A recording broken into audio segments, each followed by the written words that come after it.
Salut! Ça fait longtemps! Vous me manquez. C'est pas la même chose m'enregistrer qu'être dans la classe avec vous.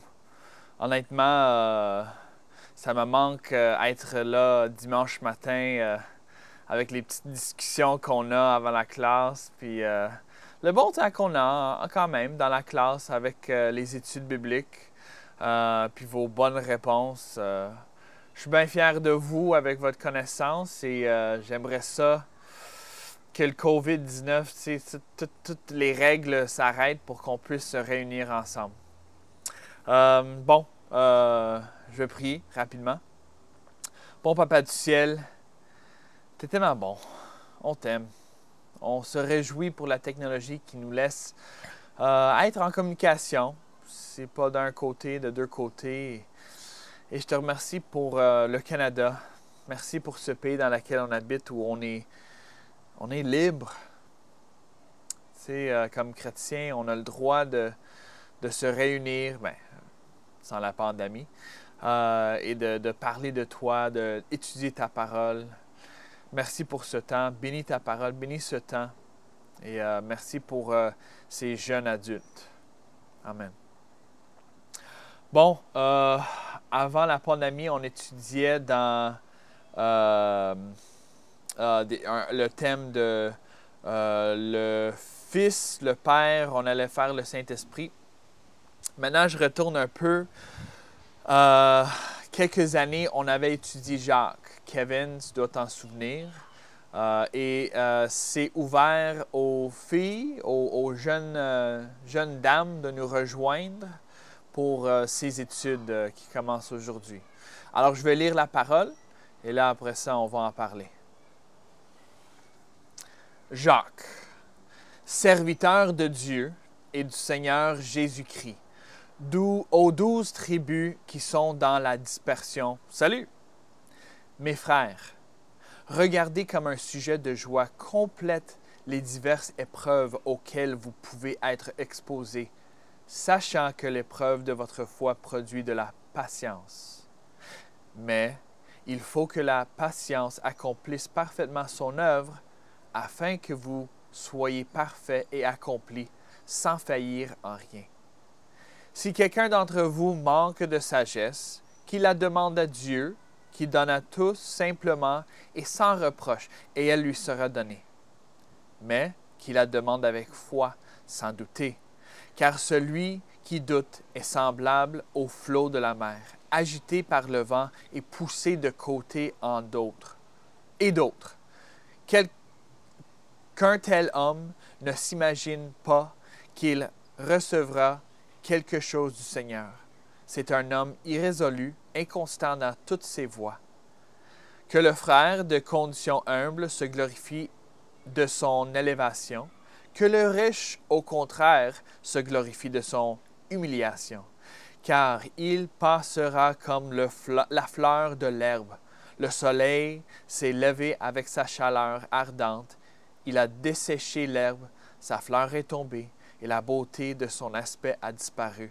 Ainsi le riche se flétrira dans ses entreprises. Heureux l'homme qui supporte patiemment la tentation, car après avoir été éprouvé, il recevra la couronne de vie que le Seigneur a promis à ceux qui l'aiment.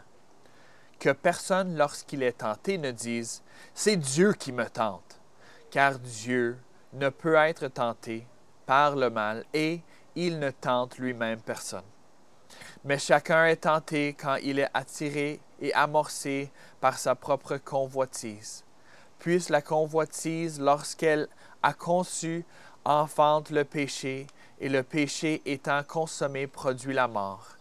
Ne vous y trompez pas, mes frères bien-aimés.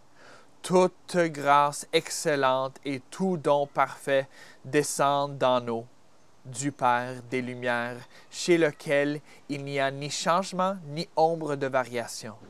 Il nous a engendrés selon sa volonté, par la parole de vérité, afin que nous soyons en quelque sorte les prémices de ses créatures.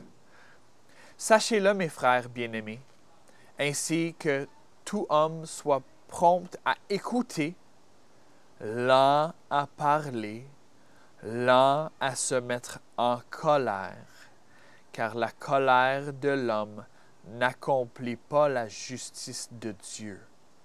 C'est pourquoi, rejetant toute souillure et tout excès de malice, recevez avec douceur la parole qui a été plantée en vous et qui peut sauver vos âmes. Mettez en pratique la parole et ne vous bornez pas à l'écouter en vous trompant vous-même par de faux raisonnements. Car si quelqu'un écoute la parole et ne la met pas en pratique, il est semblable à un homme qui regarde dans un miroir son visage naturel et qui, après s'être regardé, s'en va et oublie aussitôt quel il était. Mais celui qui aura plongé les regards dans la loi parfaite, la loi de la liberté, et qui aura préservé, n'étant pas un auditeur oublieux, mais se mettant à l'œuvre, celui-là sera heureux dans son activité. Si quelqu'un croit être religieux, sans tenir sa langue en bride, mais en trompant son cœur, la religion de cet homme est vaine. La religion pure et sans tache devant Dieu notre Père consiste à visiter les orphelins et les veuves dans leur affliction et à se préserver des souillures du monde. Que Dieu bénisse sa parole. Maintenant, pourquoi est-ce que j'ai choisi Jacques? Premièrement, c'est pratique. Deuxièmement, c'est un livre que j'aime. Je l'ai étudié à plusieurs reprises. Et je trouve que c'est pertinent pour maintenant, pour ce qu'on vit. Tu sais, avec la pandémie, c'est pas le fun. On vit de la souffrance. On est obligé de rester à la maison. On ne peut pas voir tous nos amis. L'école est complètement changée. Des devoirs en ligne, des examens de la redevabilité bizarre. Tu sais, vous n'êtes pas en classe. On peut le regarder un peu comme une étape de croissance, comme étant une étape qu'on franchit comme adulte. Vous êtes des jeunes adultes et on vous demande d'être responsable peut-être dans une manière que vous n'étiez pas dans le passé. Alors, ça peut être une bonne chose, mais ce n'est pas facile. Il y a des gens qui meurent. Il y a des gens qui ont de la famille qui meurent, des amis qui meurent, ou qui sont malades, ou qui ont perdu leur job. Il y a beaucoup de souffrance aujourd'hui. Beaucoup de gens qui souffrent. Et c'est pas facile. C'est pas facile de naviguer tout ça. Mais je pense que les chrétiens, on devrait avoir la capacité de le naviguer différemment que le monde. Parce qu'on connaît notre Créateur, le Dieu de l'univers. Le chapitre qu'on vient de lire, c'est assez épais. On ne va pas tout couvrir aujourd'hui. On va couvrir les premiers 4 versets. Je vais les lire. Mais avant que je les lise, je vais juste vous donner un peu une idée de qui parle et à qui il parle. Alors, c'est Jacques. Bon, le nom du livre, c'est Jacques. On pense que c'est le demi-frère de Jésus, car Jésus n'était pas techniquement le fils de Joseph, mais du Saint-Esprit. Alors, demi-frère de Jésus, qui est devenu un leader dans l'Église et qui a écrit ce livre. Et ça dit au début, premier verset, « Jacques, serviteur de Dieu et du Seigneur Jésus-Christ. » Alors, il est devenu serviteur de Dieu et de son demi-frère. Ça, c'est tout un témoignage s'il dit qu'il sert Jésus-Christ. Parce qu'avoir grandi avec quelqu'un qui était parfait, quelqu'un que peut-être t'aimais pas, on ne parle pas de lui à la crucifixion, alors peut-être il se méfiait, il s'en foutait bien raide de son frère, mais là, il est un serviteur puis il croit. Probablement parce qu'il a vu son frère ressusciter. Et pas grand monde qui voit son frère ressusciter par lui-même. Maintenant, à qui est-ce qu'il écrit? Aux 12 tribus qui sont dans la dispersion. Salut. 12 tribus, bon, c'est des chrétiens. Et c'est quoi la dispersion? C'est quand les chrétiens ont été persécutés, surtout à Jérusalem, ils se sont dispersés dans d'autres villes, dans d'autres pays. Ils sont partis. On leur menaçait. On leur menaçait probablement de leur job. On voulait les canceller. Cancel culture. On les haïssait. C'était pas le fun pour les enfants. C'était pas le fun pour les parents. Il y avait un peur. Cette menace était sérieux. On en voulait et ça les a éparpillés. Ils ont été dispersés. Alors, eux, ils ont vécu une souffrance, une injustice, et ils reçoivent cette lettre. C'est des chrétiens. Alors, nous, je pense, durant la pandémie, ça serait bon de savoir ce que Jacques a pu écrire à des gens qui souffraient pour la croix. Alors, continuons. Mes frères, regardez comme un sujet de joie complète les diverses épreuves auxquelles... Attends une minute. J'ai dû mal le lire. Je vais recommencer. Regardez comme un sujet de joie complète les diverses épreuves auxquelles vous pouvez être exposés. Penses-tu que c'est une erreur? Diverses épreuves. Joie. Quoi? Alors, Jacques semble dire que les chrétiens doivent regarder les diverses épreuves comme un sujet de joie. Pas simplement un sujet de joie, mais un sujet de joie complète. Comment est-ce que c'est possible? Ça semble fou. Qui est joyeux pendant qu'il souffre une épreuve? Il faut différencier, je crois, la joie à être heureux ou content. La joie, c'est plus profond. Vraiment profond.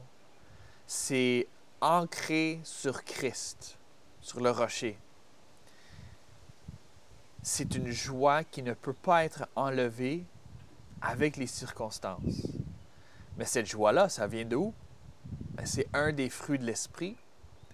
Et un fruit d'esprit, ça vient de qui? C'est le Saint-Esprit. Et c'est qui l'a? Regardons la deuxième partie du verset.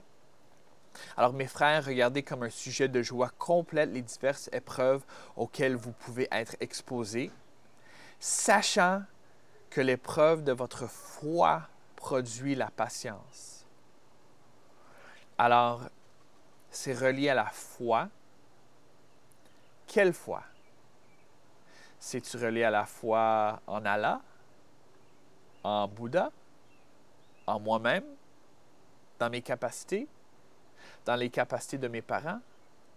C'est-tu relié à mon gouvernement, à ma communauté, aux gens avec qui je m'identifie? Si c'est relié avec mes amitiés, genre, ou avec mon quartier, mon pays? Non. C'est une foi en Christ. Ça vient d'un foi. C'est un foi dans Jésus-Christ qui sauve. Très relié à l'Évangile. Alors, c'est seulement une attente aux chrétiens qui croient que Jésus-Christ est mort pour leurs péchés. C'est des gens qui savent qu'ils sont pécheurs, ils connaissent leur état devant Dieu et ils savent qu'ils ne peuvent rien faire pour gagner leur ciel, pour rétablir leur relation avec Dieu, pour être bien avec Dieu. Non. Ils savent qu'ils ne peuvent rien faire pour plaire Dieu et être corrects. Alors, ils dépendent 100% sur Christ. ces mêmes personnes, les chrétiens, doivent dépendre 100% sur Christ pour leur joie. Et c'est pour ça que seulement un chrétien peut avoir accès à une joie complète pendant des diverses épreuves. Maintenant, vous dites diverses épreuves. Mais nous, on n'est pas des chrétiens qui sont persécutés. On menace pas notre vie et on n'est pas chassés de notre pays. Alors, il ne parle pas à moi. On pourrait dire ça. Il parle à eux. Mais est-ce qu'on pense vraiment que nos épreuves sont pas incluses dans diverses épreuves? Oui, il parlait à des chrétiens qui vivaient un deuil d'être partis de leur maison, qui souffraient, qui vivaient des injustices. Mais Jacques sait l'Évangile et il sait que ces chrétiens-là ont accès à celui qui les aide à regarder comme un sujet de joie complète les diverses épreuves auxquelles vous pouvez être exposés. Parce que le salut, ou l'Évangile plutôt, l'Évangile n'est pas juste pour le salut. On ne dépend pas juste sur Christ pour ne pas aller à l'enfer, d'être sauvé de nos péchés une fois, puis là on continue la vie comme si rien n'était. Non, c'est une dépendance à tous les jours qu'on crie à Dieu et on dit « Aide-moi dans cette épreuve ».